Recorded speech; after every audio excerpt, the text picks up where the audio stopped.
This station is now the ultimate power in the universe. Sexwale Radio, radio with a distinctive South African flavor. Hi, good evening, Dion. Good evening, High Commissioner. How are you this evening? I am very well, thanks. And how are you? I'm awesome, thank you. I'm awesome. It's a beautiful day here in Auckland. I don't know what Wellington is like, but it's beautiful. It was hot. Actually quite muggy here in Auckland. It's a beautiful day. That's awesome. Except for the wind. Oh, you got wind again, so it's... Yeah, we usually would have wind here. I don't think we need to complain about it anymore. Yeah, no, definitely. Nothing we can do about it to stop it, so we might as well just live with it. Yes, great. But I would like to thank you for coming on and talking to the listeners about the new rules around the travel documentation when you go back to South Africa as a South African, as a born South African, and also maybe we can talk a bit. Maybe this has to be a two-part interview, because I know when I spoke to Asha, she said only half an hour, so that's okay. Yes. So we might have to do one this week and another one next week, but we see how we go. So I suppose let's get straight into it. Of course, I think now that you have reached out and we know each other now, we can do some more of these interviews, and also we share with you some of the activities that we do, especially about important events that are taking place in South Africa, so that you can share with your listeners. Definitely. I mean, that is always the relationship that I've wanted, but it was always a bit difficult trying to do it. So. Oh, okay. I'm glad that has been established. Yeah, no, thank you so much for opening yourself up to connecting with the greater South African expat community in New Zealand. And not a problem. I'm sure we can work together and promoting South Africa. I mean, that's who we are. We're South Africans, and we'll always be South Africans, even if we don't want to recognize it. That's what we are. And, I mean, I've been here, 24 years or something? Yeah, 23 years. And it's something that's important to me, and that's why I run Sexwale Radio. And that's why I've taken it from being a 2-hour slot 6 years ago to a 24-hour radio station, internet radio station, with the DJs in Auckland, Wellington, Melbourne, Cape Town, and in Pretoria. So it's all over now. Great. So I like that. I like the spirit. So I'm happy to work with you. 24 years later, being in New Zealand, you're still attached to our beautiful country. Definitely. I will always be South African. I will always be a South African. That's in my blood. It's always that's that great. way. So talking about that, with the new rules coming in, I suppose the first thing people want to know is who does these rules apply to? So that you have to get a new passport, a new ID, you have to reclaim your citizenship, all that stuff. Who does that apply to? Yeah, okay.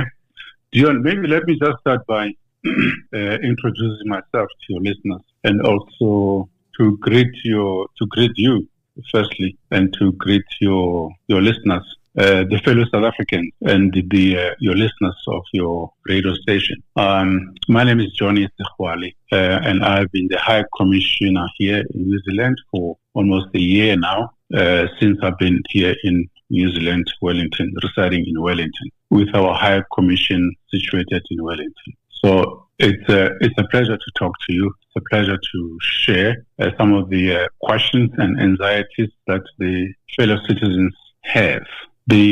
Firstly, let me try and talk to you and tell you what is our role as a High Commission, because many people need to understand it, and some people don't really understand what our role is. Firstly, as the High Commissioner, I'm the head of the mission. I actually represent the head of state.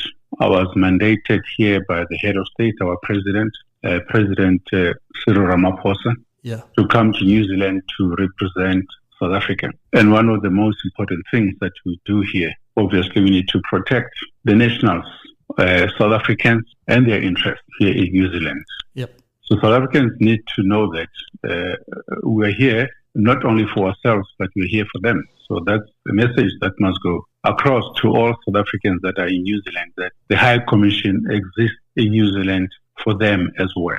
Okay. So apart from other things, many other things that we do. And that's why we provide consular service, like issuing of all the documents, passports, and marriage certificates, which is an issue that we're going to discuss more intense about later.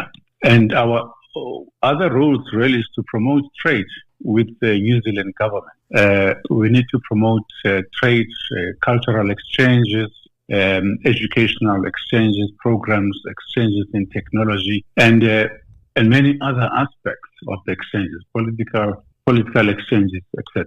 Okay, I didn't know that. We've been. This is what our role is in all our missions that we are represented in across the world. That is what our role is. So I thought maybe let me just take the opportunity and introduce myself first in that regard. Okay, thank you for that, so people can actually understand, including myself, what the actual role is and how you fit into the government, but also how you fit into expat life in New Zealand. Yes. Okay. All right. And maybe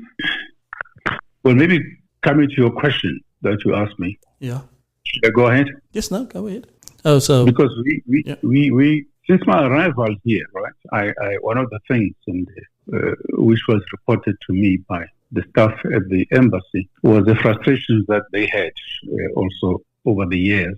The staff was really frustrated themselves, as well as many South Africans that were here were frustrated with the slow process of the issuance of documents. Yeah. And the reason was that because we only had one office, which is the South African High Commission in Wellington.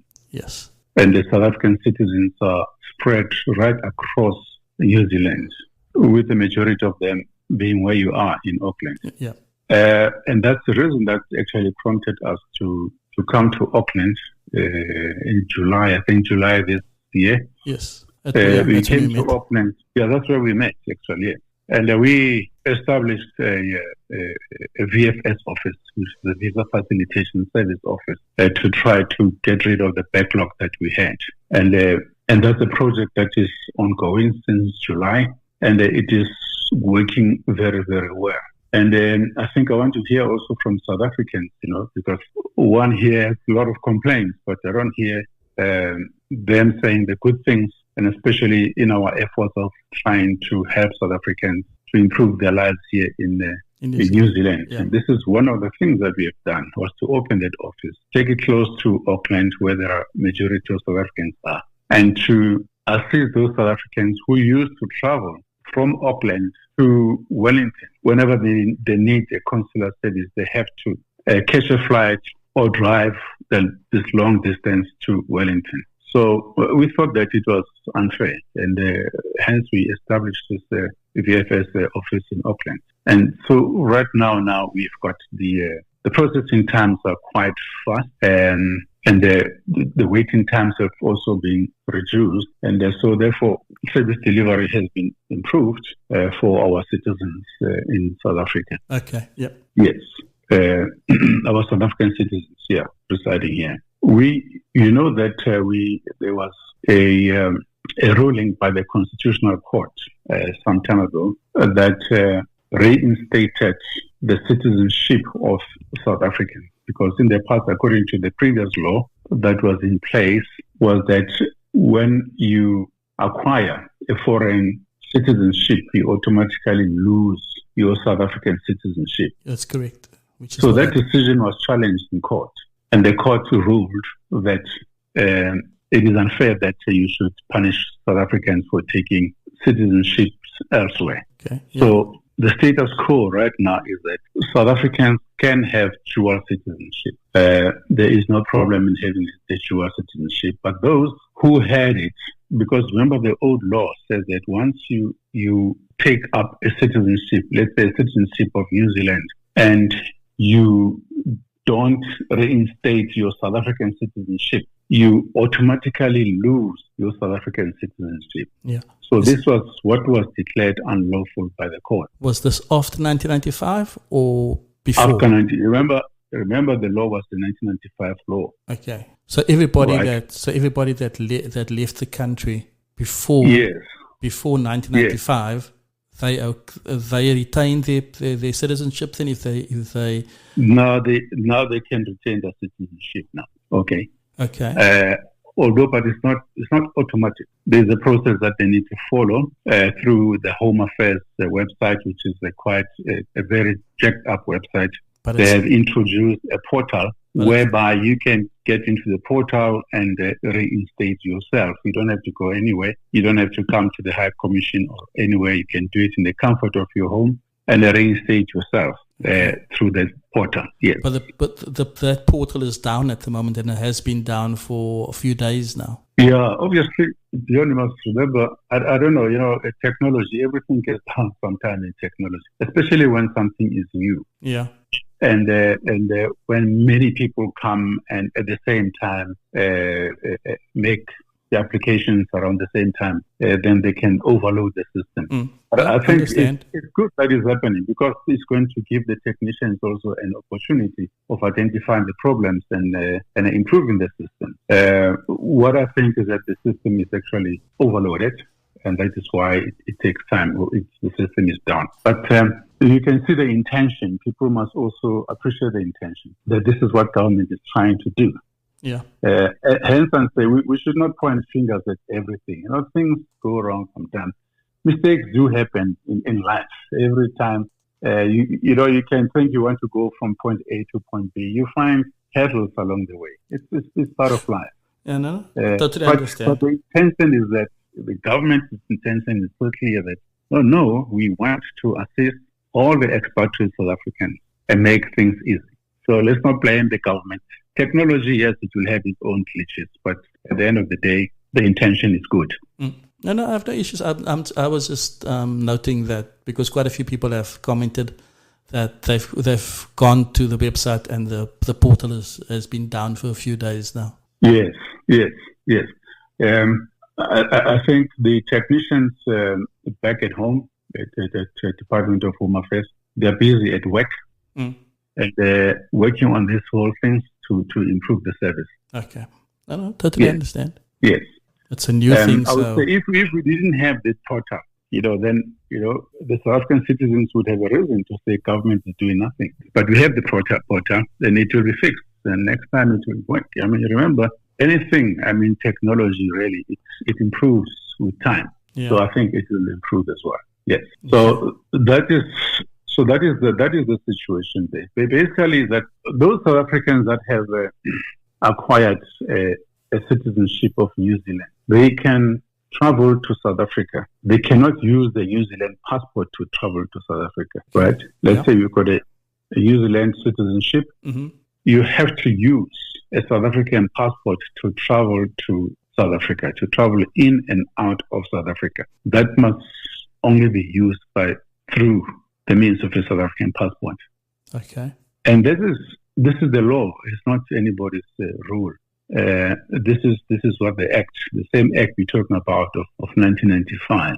That's what it stipulates, that you should enter and exit South Africa with a South African passport. However, we do find some of our fellow citizens who get trapped and get stuck because they want to travel, there's an emergency at home, etc., and they have got to get there. That is being regulated by means of what we call an ETC, which is called an emergency travel certificate. Okay. So that certificate is applied through the embassy, through the High Commission. So if they find themselves in a situation whereby they want to travel to South Africa and their passport had expired, which is what happens in most of the cases, then they can approach the High Commission to apply for an emergency travel certificate. However, if that emergency is in such a way that they cannot wait for the emergency certificate because it gets issued in South Africa. Oh, okay. We don't issue it here at the High Commission. We've got to refer to South Africa. If, let's say, the emergency is so serious that the person must go, then that's a compelling reason. And the person can go with his expired passport. Okay? Yeah. And that's a document that is going to prove that he is a South African. He'll obviously have his ID, a South African ID with him, and his passport. And the South African immigration authorities will never refuse him entry into South Africa. in those extreme circumstances. So this is what must be made clear, because what I have seen around Dion was that there's a lot of misinformation going around on social media, on WhatsApps, etc. And that's what confused South Africans. And South Africans should know that, please, the only formal communication should be the communication either from the authentic website of the Department of Home Affairs or the South African High Commission in Wellington. Yeah. So that's the only authentic information. Any other information that they have, whether it's a WhatsApp or a hearsay or what, they should not take that into consideration. Whatever it is correct, it must be from an authentic source, which will be the South African High Commission or South African Department of Home Affairs. Okay. So that is very, very important for South Africans to understand and know that it is. They should not just listen to rumors or gossip in the streets. They must go. Today anybody can get information from his cell phone, from the computer at any time, and log in onto an authentic website of the South African government. So that is the reason. So it's you can. I mean, this panic must just be. If somebody has got a bereavement, let's say, and he needs to go, he can go. They can go as long as they can show that they demonstrate that they are South Africans. They've got a South African passport, even if it's expired, they can go. But if you go through, like I'm in New Zealand, obviously, if I go to the airport and show them my passport has expired, they won't allow me onto the plane because you have to have 3 months valid. Your passport has to have at least 3 months validity. You say they won't allow you to come into South Africa? Yeah, they won't let me leave New Zealand because my passport has to have 3 months of validity on it for them to allow me to leave. For you to enter New Zealand? No, to leave New Zealand. When you go to on the other side? No. When I go to Auckland Airport, I need to leave New Zealand on my South African passport. Correct? Yes. And I show them my expired passport. They will tell me we can't take that because you need to have at least 3 months of validity on your passport, and I don't have that. So okay, let me explain that. Let me explain this in 2 ways, right? Okay. Firstly, if you're a foreign citizen, you're going with a foreign passport, okay? Yeah. And when you enter a foreign country, like you enter New Zealand, right, your passport should be valid for at least 3 months. It shouldn't expire before the 3 months, okay? Then that's the only way they will allow you to come into New Zealand, right? Now, when you leave New Zealand, you're actually not their problem. You'll be the problem for the next country where you're going to, and that country will be your home country. And your home country will never refuse you entry, right? Okay. Because that's your home country. Imagine you come to your own home, they say you can't come in. That's your own home. Okay. If you prove you're a South African, you can come in, right? At any time. So, secondly, the second thing is that maybe if you are a New Zealand dual citizenship and you're faced with this kind of emergency that we're talking about, you can't get an ETC on time, etc. Okay, you can still use your New Zealand passport to leave. Okay. If perhaps maybe you suspect that New Zealand may not allow you to leave, you can use your New Zealand passport to exit New Zealand. Yeah. And then you exit New Zealand. In South Africa, then you can explain your story that you are a South African. This is the situation. You're here on emergency. You use the New Zealand passport because of emergency. You could not get an emergency travel certificate. That kind of an explanation is allowed. Okay. Yes. So South Africans should not panic when it comes to that.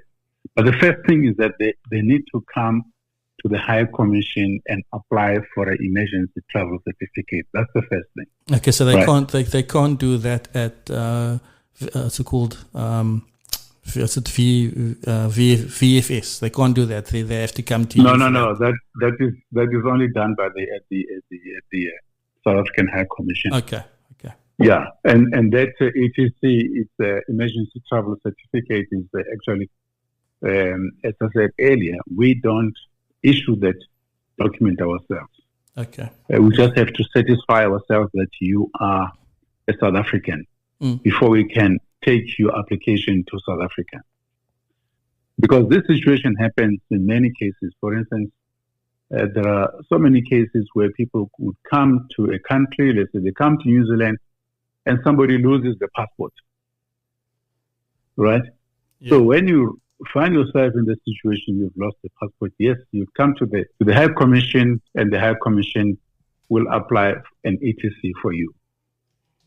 So it's an emergency travel document which a head office, Department of Home Affairs understand, and they generally process such documents quickly because of its nature. It's an emergency.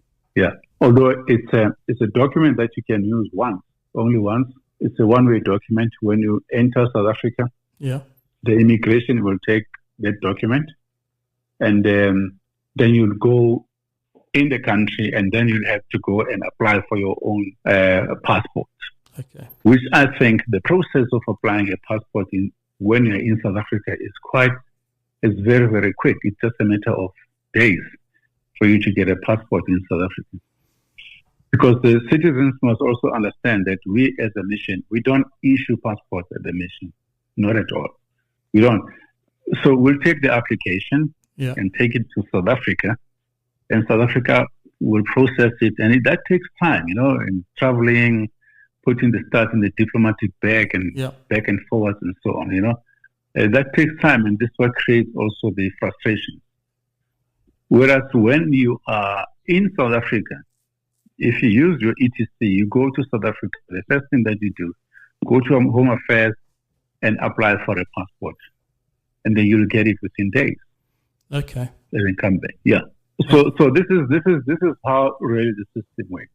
But however, on the other hand, right, there are South Africans who have renounced their citizenship, right? Yeah.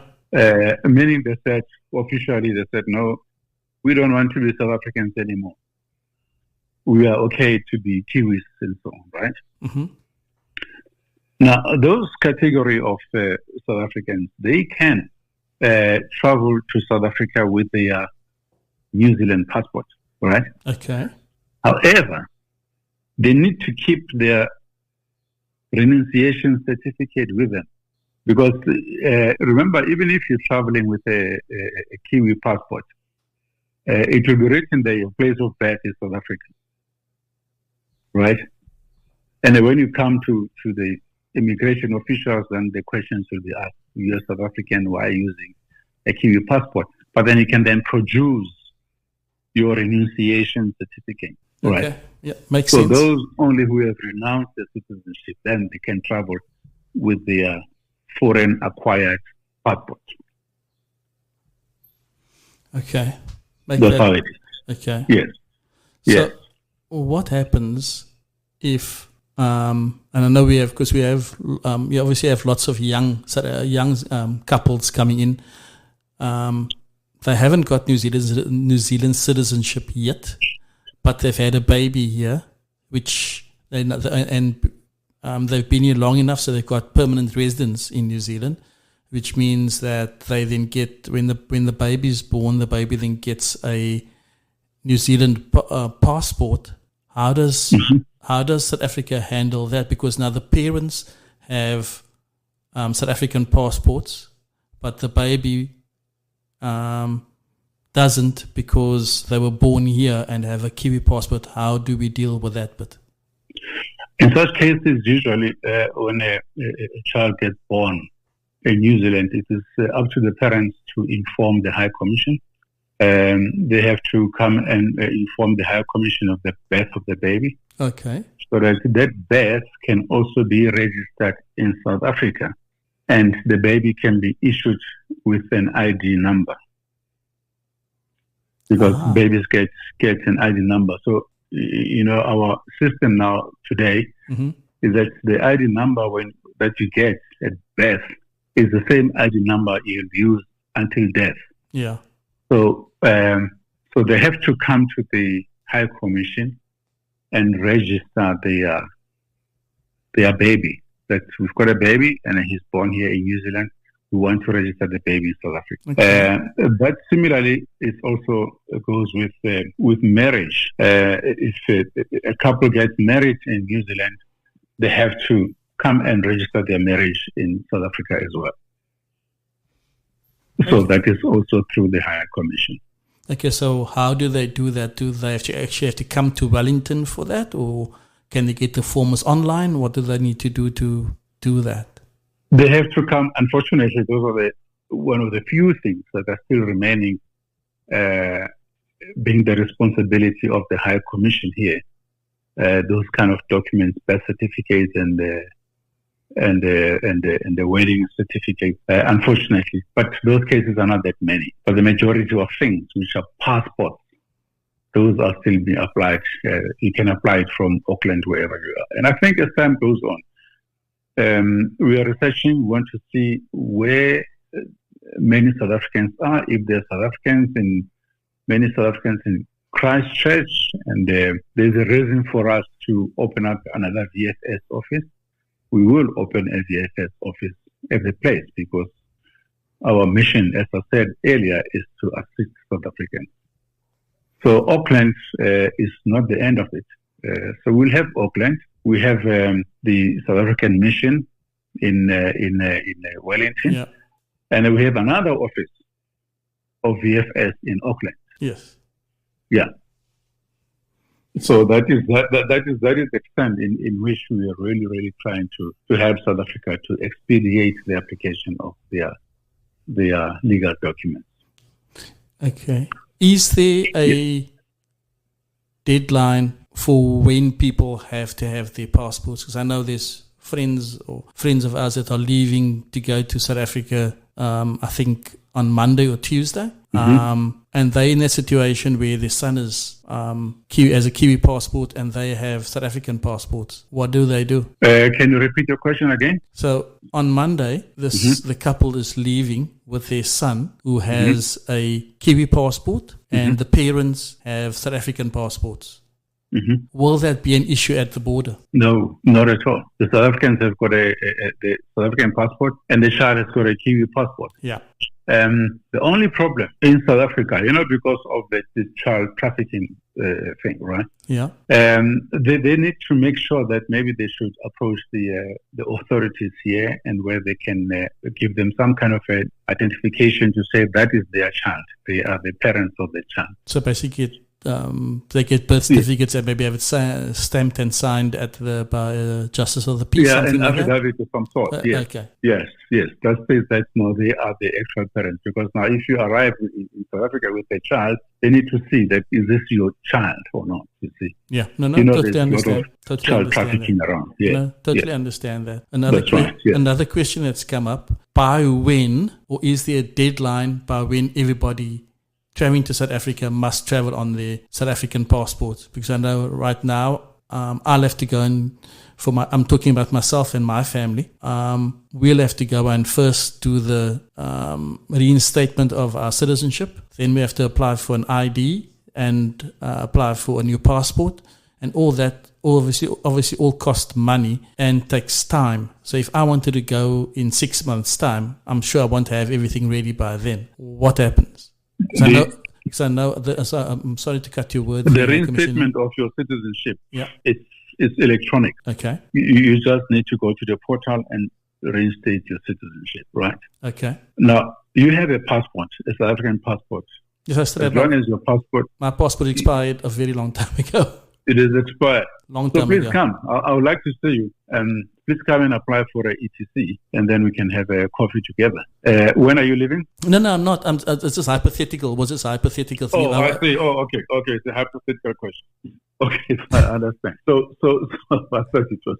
No, it was all hypothetical, because, what I'm saying is I'm getting the questions, so I'm asking the questions from people and using myself as an example. I do understand. So those people, as I explained earlier, let them come into the South African High Commission and apply for emergency travel documents. And I advise them when they get to South Africa, the first thing they must do is to apply for the South African passport. They can still apply for South African passport with us here, but I'm afraid that takes long because you don't issue passports here. Yeah. But it will be easy for them to get an emergency travel document, go to South Africa, and then apply for a passport when they're in South Africa. Okay. Makes sense. Yes, Makes that's sense. what they must do. Okay. Yes.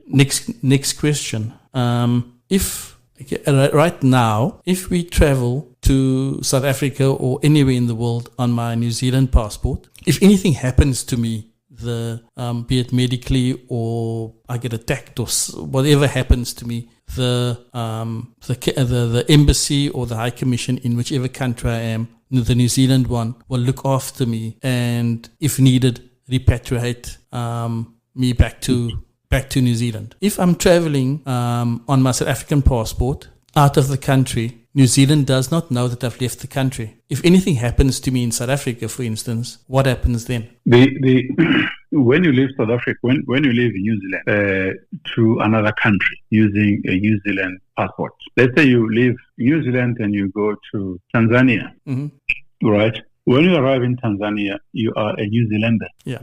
Because you've been traveling with a New Zealand passport. Yes. So Tanzanians are going to treat you like a New Zealander. Yeah.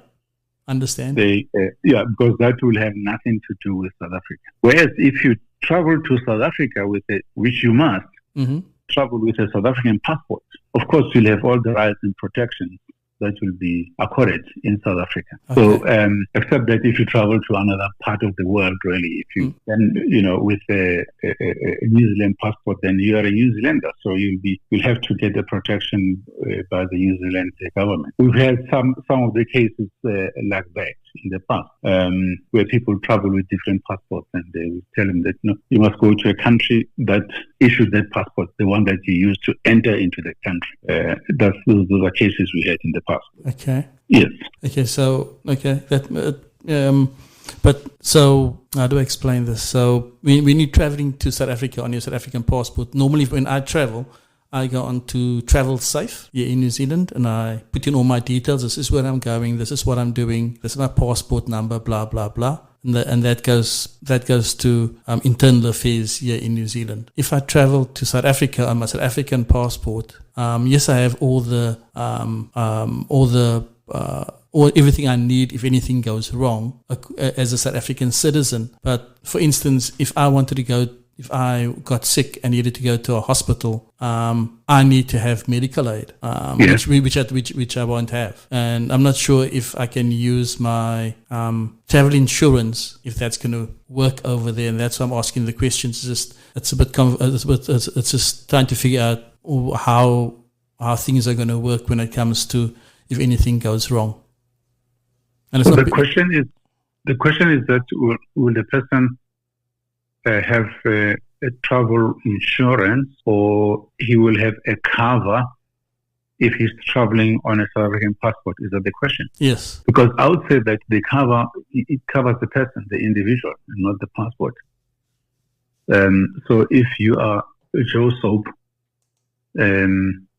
the medical insurance will cover you under that name.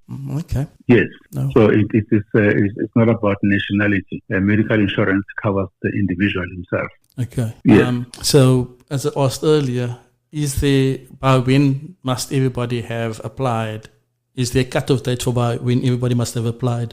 For the retention. For your retention, but also more importantly for your passport to be able to travel. So in other words, is it by the end of 2026? So by 1st of January 2027, if you come into the country? Yes. What I would advise that for those South Africans who've got expired passports in their possession, they need to come up to the High Commission now. They don't need to wait for the time when they have to travel. They can come now. The South African passport is valid for a period of 10 years. So they can come now to come and apply for their passports now. So they don't have to wait for the time when they have to travel. In fact, we encourage that they must come now because there's no emergency. They can wait for the period of whatever time it takes to get their passport. So there's no pressure, there's no rush. So I encourage them to come immediately now. They can go to VFS, they can come to the South African High Commission to apply for their passport now. Okay. So there's no cut-off date for passport application. Okay. Then I'm happy with that. Yes. So basically, all we need to do, if you're South African living here in Auckland, especially North Shore or the West, wherever you may be living, if you have an expired passport, do you need a passport and the ID, or just the passport? When you come to apply for your passport, you need to bring your ID and your passport. So you have to bring both. Okay, so and then yes, so then you can come and apply. Yes, I think the forms should be online or will be easily available at VFS to apply for a new passport. Yeah, because I think at VSF you have to go online, make an appointment, fill out the forms, take the forms with you, and sit down with get an appointment and sit down with someone and get it all sorted. That's right, and that system is very, very efficient. So far, it's been working very well, the VFS system. I believe so. Yes. But I think the time has gone from, I think, what was nearly a year to 8 weeks. And I think at the moment it's about 12 weeks before you get your passport, your new passport. Yes, but I must assure you, it's going to improve. We are in discussions with the Department of Home Affairs, and they've assured us that the system is going to improve very soon. Okay, awesome. Yes, awesome. Yes, definitely, it's going to. So this is what I would really encourage those South Africans with the expired passports to go and renew their passports now. Okay. And also those who did not do anything about their citizenship, they need to go to their portal and reinstate their citizenship as South Africans, because that one is not automatic. Okay. They have to go into the website and reinstate themselves on the website. Okay. So it's not working well at the moment, but I think it will work eventually.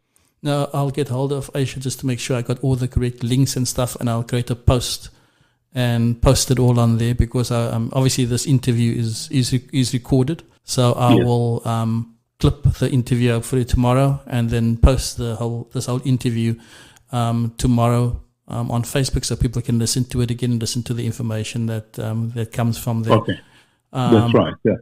No, you can. Please feel free to come to the embassy or court. We have a very efficient team at the embassy. Aisha is one of them. Yeah. But I must assure you that the team at the South African High Commission is quite capable and is very efficient. And I'm sure you get whatever assistance that you require. I'm very happy. I have to say, I'm very happy since you've been here that there has been communication between the community and the High Commission, which was very lacking in the past. Yes. And I'm glad that has happened and will improve. So people have a better feel, I suppose, about the High Commission, and not just complain about them all the time. Exactly. Yes. But I think we'll use your platform also to be more visible to the community. We'll need to engage with the community whenever we have events, as I said earlier, such as our Freedom Day, which will be coming in April. We have to talk about that. Yeah. We'll be celebrating the 50th anniversary of June 16, on June 16, the Youth Day. Yeah. And Mandela Day, which we do every year. It's a Mandela Day. It's when people have got to volunteer 67 minutes of their time and do some. So I want those things that we should do them together. Yeah. Sports events and so on. And I was quite impressed to see such a huge number of South Africans when I went to both games of the Springboks in Auckland and in Wellington. Yeah, no, definitely. And I was just amazed to see. I mean, I see the number of South Africans on paper. Yeah.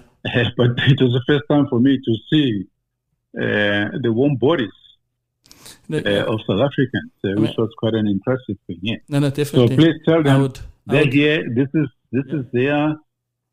their High Commission. That High Commission is called South African High Commission, and it's here to serve all South Africans. No, I definitely and completely appreciate that you feel that way.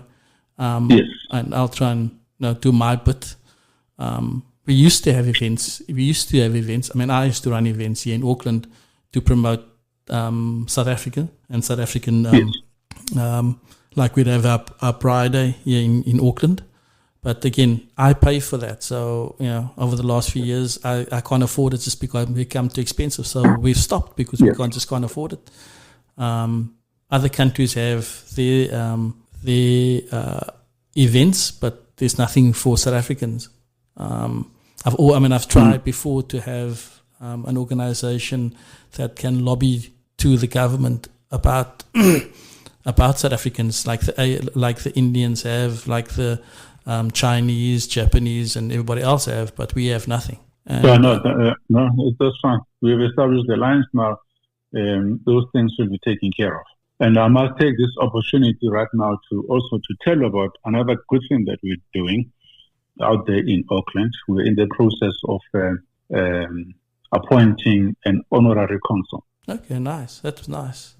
So that's going to be the extension of the High Commission in Auckland. So we are in the process of doing that, and that's also in aid of South African citizens out there. Yeah, that would be awesome. That would be awesome. That will help.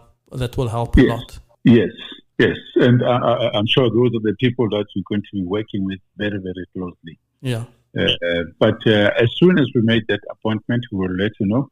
Oh, good. We'll make it public anyway. Yes. And we'll come to the radio with the appointed South African honorary consul. Mm-hmm. And they will make that announcement to the South African public, for them to know him and to know where he is situated. Do you know by when that would be?